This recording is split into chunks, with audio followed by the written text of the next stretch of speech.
जम्मू कश्मीर के हालिया विधानसभा चुनावों के नतीजों के साथ ही सियासी गलियारों में हलचल मच गई है। नेशनल कॉन्फ्रेंस और कांग्रेस गठबंधन को बहुमत मिलने के बाद उमर अब्दुल्ला एक बार फिर से मुख्यमंत्री बनने की तैयारी में हैं, लेकिन इससे पहले ही एक चौंकाने वाला घटनाक्रम सामने आया है। उमर अब्दुल्ला, जिनकी पार्टी ने चुनावी मैदान में अनुच्छेद 370 की बहाली का वादा किया था, अब इस मुद्दे पर पीछे हटते दिख रहे हैं। जम्मू कश्मीर में अनुच्छेद 370 का मुद्दा हमेशा से सियासत का केंद्र बिंदु रहा है। 2019 में जब मोदी सरकार ने इसे हटा दिया तो इसका विरोध जमकर हुआ। खासकर अब्दुल्ला परिवार और नेशनल कॉन्फ्रेंस ने इसे अपने चुनाव प्रचार का मुख्य आधार बनाया। उमर अब्दुल्ला और उनके पिता फारूक अब्दुल्ला ने जनता से वादा किया कि अगर वे सत्ता में आते हैं तो अनुच्छेद 370 की बहाली के लिए हर संभव प्रयास करेंगे। हालांकि चुनावी जीत के बाद उमर अब्दुल्ला का सुर बदल गया है। एक प्रमुख न्यूज चैनल से बात करते हुए उमर ने स्पष्ट किया कि फिलहाल अनुच्छेद 370 की बहाली संभव नहीं है। उन्होंने कहा, हमने मतदाताओं को यह समझाने की कोशिश नहीं की कि हम दिल्ली की मौजूदा सरकार के साथ अनुच्छेद 370 को वापस लाने पर काम कर सकते हैं। यह संभव नहीं है। हमारी तत्काल प्राथमिकता जम्मू कश्मीर को राज्य का दर्जा वापस दिलाना है और इसके लिए हमें केंद्र सरकार के साथ काम करना होगा। उमर अब्दुल्ला के इस बयान ने राजनीतिक विश्लेषकों को हैरान कर दिया है। चुनाव के दौरान जिस मुद्दे पर उन्होंने जोर शोर से प्रचार किया, अब वह फिलहाल ठंडे बस्ते में डाल दिया गया है। उमर अब्दुल्ला ने यह भी कहा कि प्रधानमंत्री नरेंद्र मोदी और गृहमंत्री अमित शाह ने चुनाव प्रचार के दौरान जम्मू कश्मीर का राज्य का दर्जा बहाल करने का वादा किया था और अब वे उस वादे को पूरा करने की दिशा में काम करेंगे। उमर ने अपने बयान में कहा, प्रधानमंत्री मोदी ने जम्मू कश्मीर के लोगों से राज्य का दर्जा बहाल करने का वादा किया है। हमें भरोसा है कि वह इस दिशा में काम करेंगे।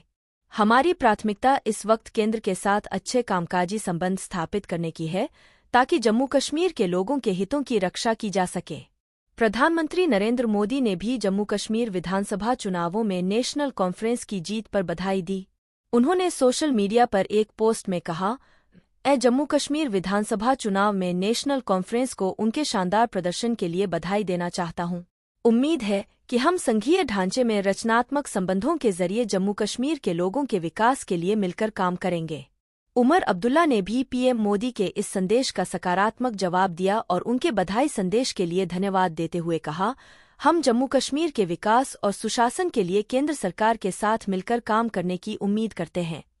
उमर अब्दुल्ला के इस पलटवार ने अब यह सवाल खड़ा कर दिया है कि कांग्रेस और नेशनल कॉन्फ्रेंस के गठबंधन की सरकार बनने पर अनुच्छेद 370 का क्या होगा? क्या कांग्रेस, जो पहले से ही इस मुद्दे पर नरम रुख अपनाती रही है, सत्ता में आते ही इसे बहाल करने की कोशिश करेगी?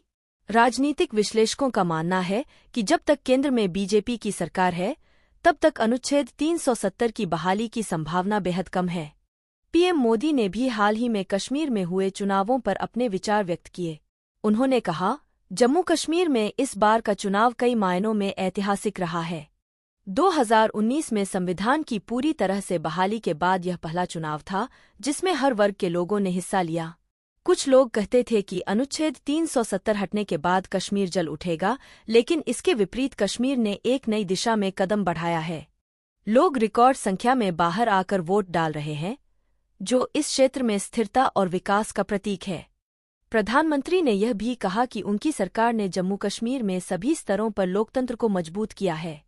बीडीसी, डीडीसी और अब विधानसभा चुनावों के जरिए लोगों को अपने प्रतिनिधि चुनने का अधिकार मिला है, जो कश्मीर में शांति और समृद्धि की दिशा में एक महत्वपूर्ण कदम है।